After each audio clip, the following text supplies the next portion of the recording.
আসসালামু আলাইকুম, সবাই কেমন আছেন? শুভ সন্ধ্যা। আজ আমরা আছি একজন অভিজ্ঞ এবং দায়িত্বশীল ডেন্টিস্টের সঙ্গে, যিনি প্রতিদিন অনেক মানুষের হাসি ফিরিয়ে আনার কাজটি নিষ্ঠার সঙ্গে করে থাকেন। তো তার পেশাগত জীবনের নানান অভিজ্ঞতা সম্পর্কে আমরা এখন শুনবো। চলুন শুরু করা যাক। আসসালামু আলাইকুম। ওয়ালাইকুম আসসালাম। তো আপনার নামটা একটু বলবেন এবং আপনি কোথা থেকে ডিগ্রি অর্জন করেছেন? আমার নাম ডক্টর শাবনুর আক্তার সুমি। আমি MA Samrita medical college and dental unit থেকে পাশ করেছি। আচ্ছা, তো অনেকে তো দাঁতের চিকিৎসা নিয়ে ভয় পান, তো আপনি তাদের কিভাবে মানসিকভাবে প্রস্তুত করেন? আসলে দাঁতের চিকিৎসাটা এমন একটা ট্রিটমেন্ট যেটা সবাই ভয় পায়, ছোট বাচ্চা থেকে বড় মানুষ, প্রাপ্ত মানুষ, ইভেন আপনিও যদি থাকেন সে জায়গায় এই চেয়ারটা এমন একটা চেয়ার শুইলে অনেকেই ভয় পায়। তো তাদেরকে আমরা আশ্বস্ত করি এটা ভয়ের কিছু না। ঠিক আছে, ট্রিটমেন্টের জায়গায় ট্রিটমেন্ট আপনাকে নিতেই হবে, সেটা দাঁতের ট্রিটমেন্টই হোক আর আপনার হাড়ের ট্রিটমেন্টই হোক। ঠিক আছে, ঠিক আছে। আর যে ক্ষেত্রে ভয়টা থাকে সেক্ষেত্রে আপনি কাজ করতে পারবেন না। ভয়টাকে আগে দূর করতে হবে, অবশ্যই। আশ্বস্ত করতে হবে, পেশেন্টের সাথে অনেক বেশি কোঅপারেটিভ ফ্রেন্ডলি হতে হবে। পেশেন্ট যখন একদম আশ্বস্ত হয়ে যাবে যে হ্যাঁ এই ডক্টর আমাকে কিওর করতে পারবে ইনশাআল্লাহ, তখনই সে আপনার সাথে ফ্রেন্ডলি সুলভ আচরণের মাধ্যমে আপনার কাছ থেকে একটা প্রপার ট্রিটমেন্ট নেবেন। কোয়ালিটি যে ট্রিটমেন্টটা আমরা আছে দেওয়ার চেষ্টা করি সেটা নেওয়ার চেষ্টা করবে। এখন মানুষ তো আর বুঝবে না কোনটা ট্রিটমেন্ট কি কি আশায় বিষয়, এগুলো তাদেরকে বুঝায় বললে তারা অনেকে বুঝতে পারে না। আলহামদুলিল্লাহ তখনই দেখা যায় যে আলহামদুলিল্লাহ তখন তারা আমাদের সাথে অনেক বেশি কোঅপারেটিভ হয়ে যায়, আর হয়ে গেলে আমরা দেখা যায় ট্রিটমেন্টটা দিতে পারি তাদের। তো আপনি সাধারণত কোন ধরনের রোগীদের বেশি দেখতে পান, মানে দাঁতের চিকিৎসার সমস্যায় ভুগি? মোটামুটি আলহামদুলিল্লাহ ছোট বাচ্চা থেকে শুরু করে বড় প্রাপ্তবয়স্ক 70-80 সবার বয়সই দেখতে পারি, কোনো বয়স নিয়ে কোনো ভেদাভেদ নেই।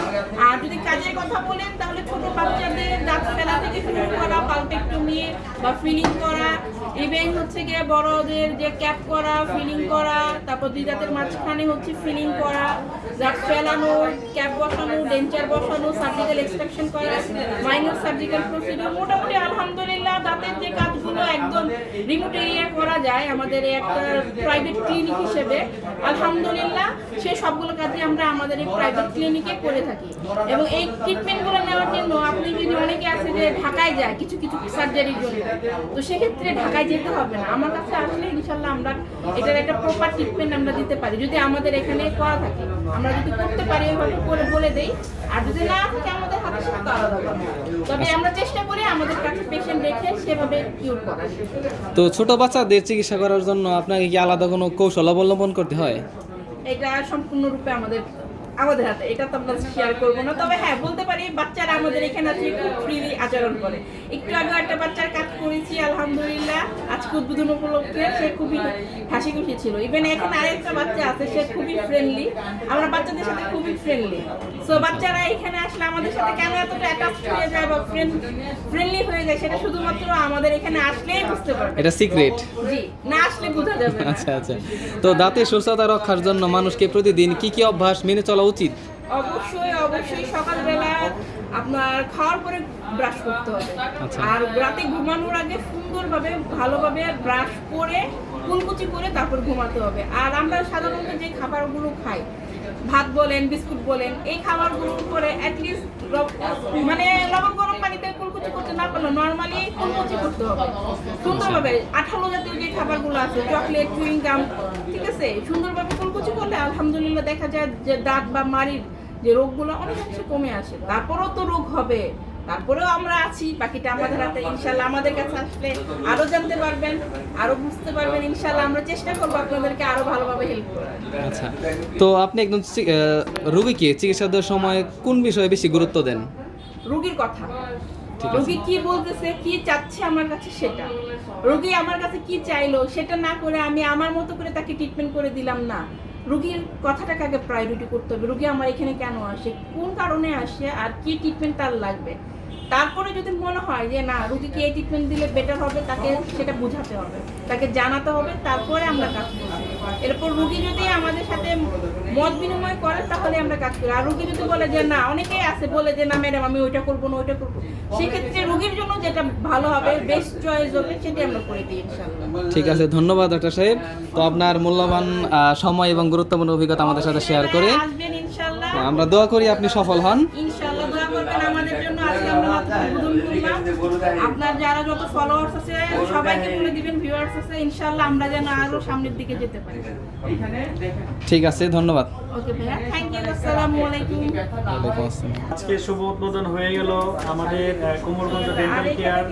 আমাদের এখানে সবসময় সপ্তাহে 7 দিনই আমাদের এখানে ডেন্টাল সার্জন বসে, বিশেষজ্ঞ মুখ ও দন্তরোগ বিশেষজ্ঞ ডাক্তার শাবনুর আক্তার সুমি, যিনি শহীদ সোহরাওয়ার্দী মেডিকেল কলেজ থেকে 2টি বিষয়ে পিজিডি করেছে। তারপরে উনি মোটামুটি ওনার এক্সপিরিয়েন্স প্রায় 8 থেকে 10 বছরের উপরে।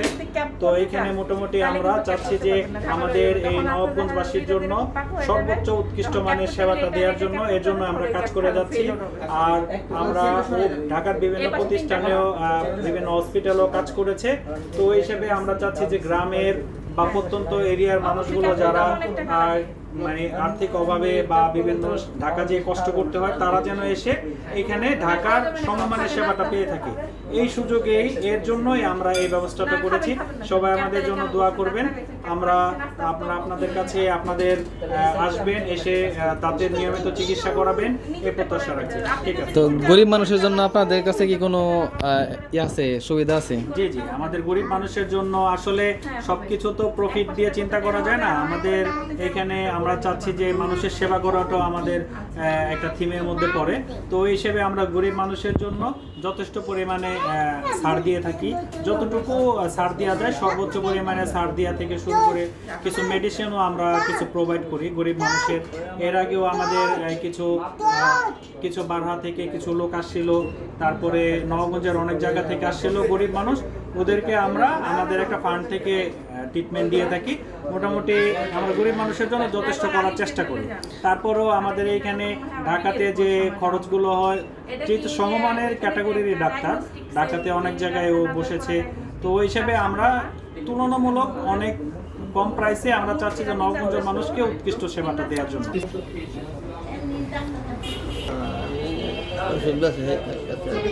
শারীরিক কোনো আপনার এমনিতে ডায়াবেটিক্স নেই না? ডক্টর হওয়ার কিছু তো অবদান আল্লাহ দিলে আমার ইনশাল্লাহ মেধার উপরে ডাক্তার হয়েছে, শিক্ষা অর্জন করে ডাক্তার হয়েছে। সোহরাওয়ার্দী মেডিকেল কলেজ থেকে সে পাস করছে এবং MS মেডিকেল কলেজ সে আসলে সমরিতে। এখন সে এই যে নিজে ক্লিনিক করে দিচ্ছে, এখন সেখানে রোগীপত্র দেখে, প্রতিদিনই রোগী আসে। এবং আমার ইচ্ছা হলো যে আমার মেয়ে ডাক্তার হয়েছে, এটি সবচেয়ে আমার বড় গর্ব।